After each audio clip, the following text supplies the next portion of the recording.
গল্পখানেক চ্যানেলের সমস্ত গল্প শুনতে আজই সাবস্ক্রাইব করুন আমাদের ইউটিউব চ্যানেলটি।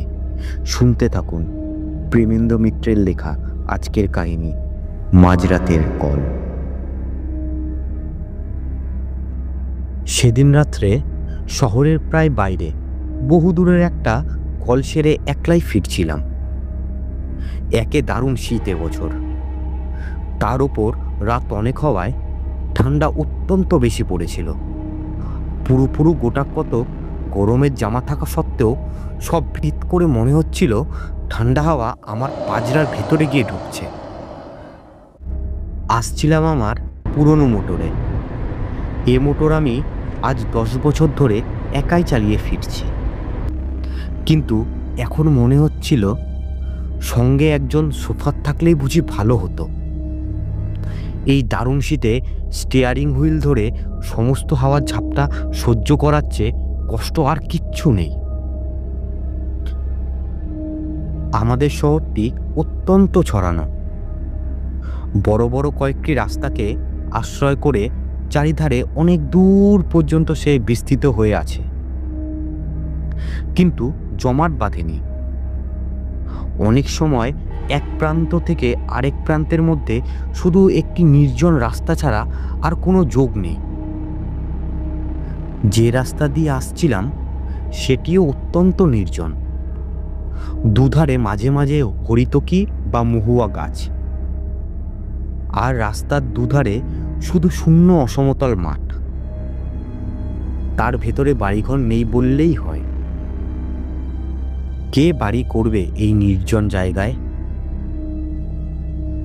অন্ধকারে অবশ্য এসব কিছুই দেখা যাচ্ছিল না। আমার মোটরের মিটমিটে আলোয় সামনের পথের খানিকটা দেখা যাচ্ছিল মাত্র। যেতে যেতে মনে হচ্ছিল অন্ধকারের সমুদ্রই যেন আমার মোটরের আলোয় কেটে চলেছি কোনো রকমে। শীতের দরুন কষ্ট পেলেও বেশ নিশ্চিন্ত মনেই চলেছিলাম। আমার মোটরটি পুরনো হলেও মজবুত, বেয়ারাপনা সে করে না। আধ ঘন্টার মধ্যেই বাড়ি পৌঁছে গরম লেপের মধ্যে আরাম করে যে শুতে পাবো এ বিষয়ে কোনো সন্দেহ ছিল না। অন্ধকার রাস্তার নিস্তব্ধতার ওপর শব্দের ঢেউ তুলে আমার মোটর চলেছে দ্রুত গতিতে। নিজেকে যথাসম্ভব আবৃত্ত রেখে ভেতরে বসে সমস্ত চিন্তা পরিত্যাগ করে আমি শুধু আমার গরম বিছানাটার আরামের কথাই ভাবছি। ডাক্তারদের মতো পরাধীন আর কেউ নয়। তবু মনে হচ্ছিল একবার বাড়িতে পৌঁছতে পারলে প্রাণের দায়ে ছাড়া শুধু পয়সার জন্যে আর আমায় কেউ বার করতে পারবে না। এখন কোনো রকমে 20-25 মিনিট কাটলেই হয়। কিন্তু হঠাৎ অপ্রত্যাশিত এক ঘটনায় সুখস্বপ্ন ভেঙে গেল। আমার একান্ত সুস্থ সবল মোটর থেকে থেকে অদ্ভুত একরকম ধাতব আর্তনাদ করতে শুরু করেছে। মোটরের এরকম আচরণের কোনো কারণই খুঁজে পেলাম না। আজ দুপুরেই আমার মোটরের ভালো রকম সেবা শুশ্রূষা হয়ে গেছে। কোনো রকম রোগের আভাস তার ভেতর তখন ছিল না। হঠাৎ তার এরকম আকস্মিক বিকারের কারণ তবে কি? দেখতে দেখতে মোটরের আর্তনাদ আরও বেড়ে উঠল। সঙ্গে সঙ্গে মোটরের বেগও মন্থর হয়ে আসছে বুঝতে পারলাম। মোটর চালনার সমস্ত বিদ্যা প্রয়োগ করেও সুরাহা কিছু করতে পারলাম না। কাতরাতে কাতরাতে খানিক দূরে গিয়ে আমার মোটর হঠাৎ রাস্তার মাঝে এক জায়গায় একেবারে থেমে গেল, আর তার নড়বার নাম নেই। চেষ্টার আমি তখনও ত্রুটি করলাম না, কিন্তু আমার পীড়নে অস্ফুটভাবে একটু কাতরোক্তি করে ওঠা ছাড়া আর কোনো সাড়া সে দিল না। মোটর ফেলে এই দারুণ শীতের মাঝে 7-8 মাইল জনহীন পথ হেঁটে যাবার কথা তো কল্পনাই করা যায় না। এই মাঠের মাঝে মোটরে সারা রাত কাটানো অসম্ভব। এখন উপায়? ডাক্তারবাবু, হঠাৎ বুকের ভেতর হৃৎপিণ্ডটা যেন লাফিয়ে উঠল। এই জনশূন্য পথে এমন সময় কে ডাকলো? আবার শুনতে পেলাম, ডাক্তারবাবু। এদিক ওদিক অন্ধকারে তীক্ষ্ণ দৃষ্টি নিক্ষেপ করে এবার দেখতেও পেলাম পথের ধারে ঝাঁকড়ে একটি গাছের পাশে আবছা একটি দীর্ঘ ছিন্নমূর্তি দেখা যাচ্ছে। হঠাৎ এমন জায়গায় কেমন করে সে উদয় হলো বুঝতে না পারলেও সাড়া দিয়ে বললাম, কে কে তুমি? মনে তখন আমার একটু আশার রেখাও দেখা দিয়েছে। তার আবির্ভাব যেমন বিস্ফোরকই হোক না কেন, লোকটার কাছে সাহায্য পাবো সম্ভাবনা তো আছে। লোকটা সেই জায়গা থেকেই বলল, আমায় চিনতে পারবেন না আপনি? চেনবার জন্য আমি তখন ব্যস্ত নই। আমার সাহায্য করবার জন্য একজন লোক তখন দরকার মাত্র। সেই কথাই তাকে বলে যাচ্ছি, এমন সময় লোকটা আবার বলল, আপনাকে একটু আসতে হবে ডাক্তারবাবু, ভারী অসুখ একজনের। এমন সময় এই অনুরোধে বিরক্ত যেমন হলাম, আশ্চর্যও হলাম তেমনি।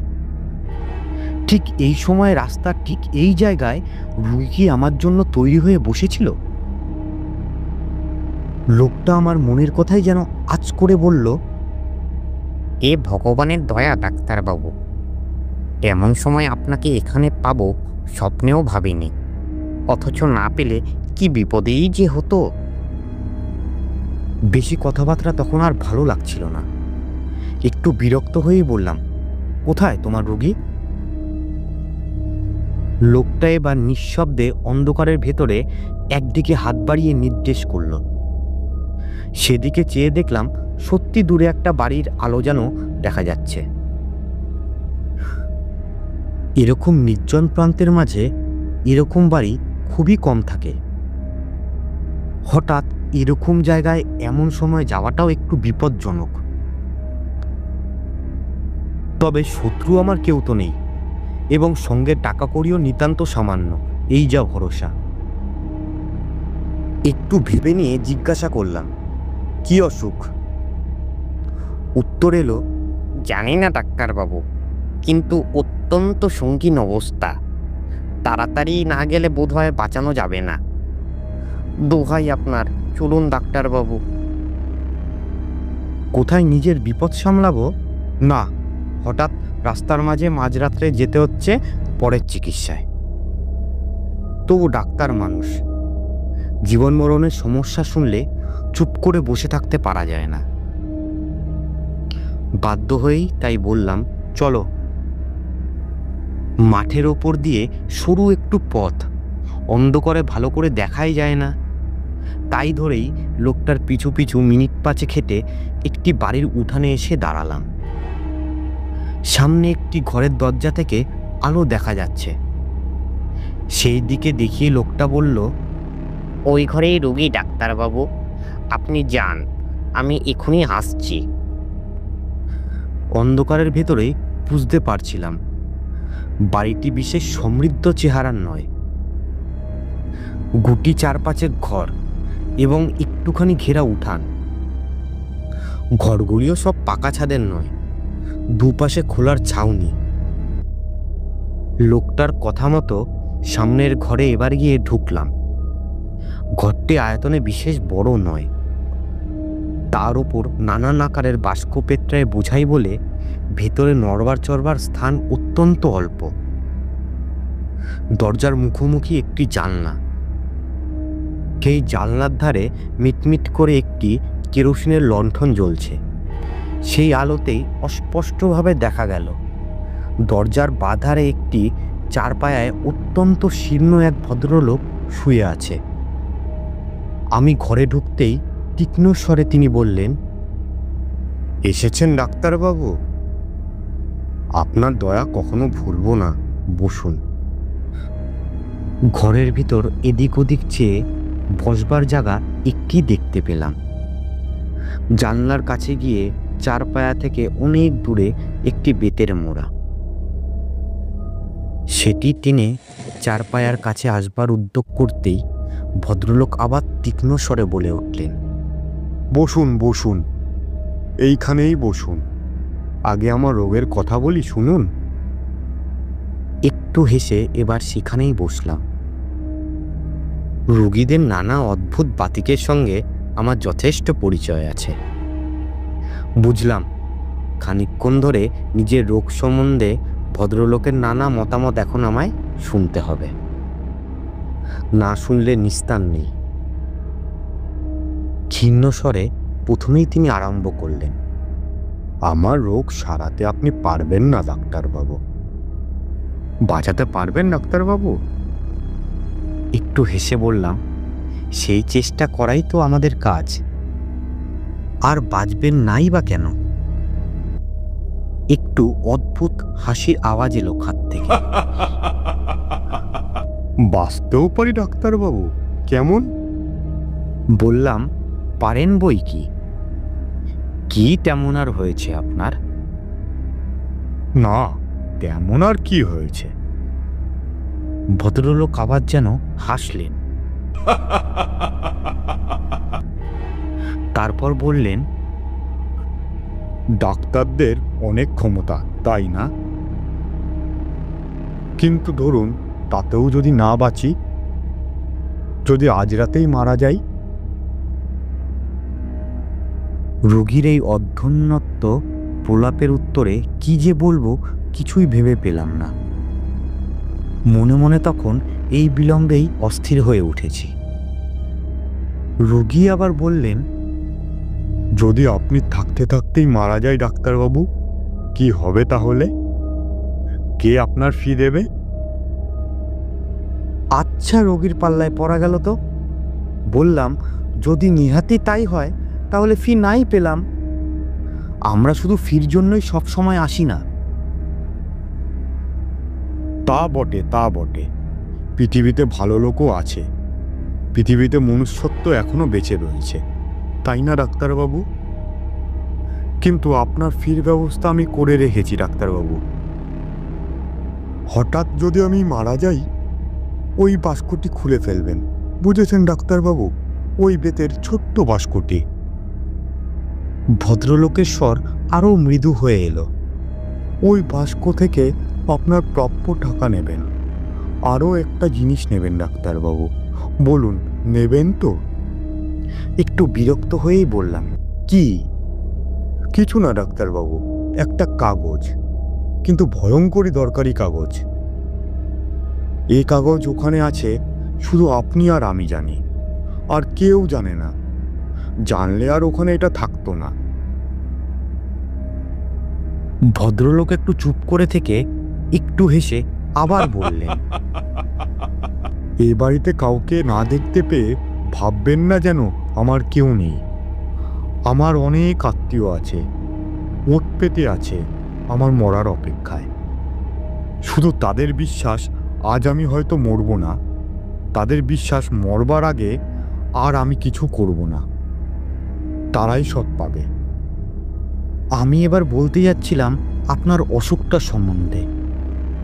হ্যাঁ, অসুখ তো দেখবেনই, তার আগে আর একটা কথা বলিনি। ওই কাগজটি আমার উইল ডাক্তারবাবু, আমার ছেলের নামে উইল। সে ছেলেকে আমি ত্যায্য পুত্র করেছিলাম একদিন, কোথায় আছে তাও জানি না। কিন্তু জানেনই তো, রক্ত জলের চেয়ে ঘন। আর বেশিক্ষণ অপেক্ষা করা যায় না। মোড়া থেকে উঠে পড়ে আমি বললাম, এইবার দেখতে পারি? খাট থেকে আওয়াজ এলো, দেখুন। আমি খাটের কাছে এগিয়ে গিয়ে রোগীর নাড়ি দেখবার জন্যে হাতটা তুলে ধরলাম, এবং পরমুহূর্তেই সেই দারুণ শীতের ভেতরেও আমার সমস্ত দেহ ঘেমে উঠল। সে হাত বরফের মতো ঠান্ডা। রোগী মৃত। শুধু মৃত হলে এতখানি আতঙ্কের আমার বোধহয় কারণ থাকতো না, কিন্তু ব্যাপারটা যে আলাদা। ডাক্তারি শাস্ত্রে যদি কিছু সত্য থাকে, তাহলে এই রোগী এইমাত্র কখনোই মারা যায়নি। তার মৃত্যু হয়েছে অনেক আগে, কয়েক ঘন্টা আগে। সমস্ত দেহ তার কঠিন। উন্মাদের মতো আরো খানিকক্ষণ পরীক্ষা করলাম। না, ভুল আমার হতেই পারে না। কিন্তু তাহলে কি এই ব্যাপারের অর্থ?